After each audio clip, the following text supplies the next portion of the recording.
Je stresse trop, je n'aurai jamais le temps. Comment vais-je m'y prendre? Autant de questions qui tourmentent l'esprit des étudiants à l'approche du blocus. L'association Jeunesse et Santé propose son lot d'astuces.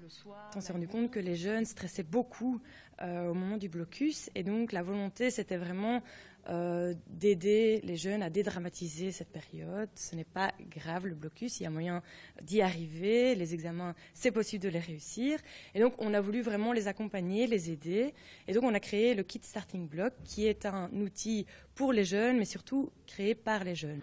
On y retrouve diverses petites fiches utiles à l'étudiant sur la gestion du stress, du temps ou encore de la nutrition. Des conseils pour appréhender au mieux cette période fastidieuse qui passe d'abord par la réalisation d'un planning. On propose qu'il complète le planning. Avant de commencer son planning, il faut poser ses examens.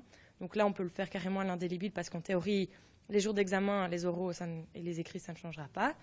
Ensuite, il faut poser aussi les choses inévitables. Par exemple, pendant le blocus de Noël et de janvier, ben voilà, le nouvel an, il tombe chaque année, Noël tombe chaque année, le lendemain, il ne faut peut-être pas prévoir de commencer à travailler à 7 heures du matin, parce que non, la veille, on aura envie de fêter ça, d'être avec sa famille. Donc voilà, il faut prévoir des petits temps, des petits moments où c'est inévitable, on ne passera pas à côté. Ensuite, on leur demande donc de calculer le nombre d'heures qu'ils estiment pour leur cours, de préparer leur planning. Si on ne suit pas à la lettre le planning, c'est pas grave, ça arrive. Mais il faut justement qu'il y ait, par exemple, des après-midi de libre. Si jamais on a réussi, ben, tant mieux, ça veut dire qu'on a un après-midi de libre où on peut aller voir ses amis, boire un verre et ce genre de choses. Et si pas, ben, cet après-midi de libre-là pourra nous aider à rattraper le temps perdu. Une fois son temps bien réparti entre travail et moments de détente, il est temps de s'y mettre. Mais quelle méthode adopter?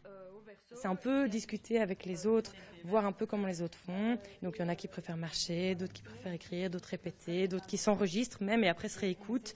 Enfin, voilà, il y a différentes techniques et le plus important c'est qu'il n'y a pas une seule technique qui est la bonne.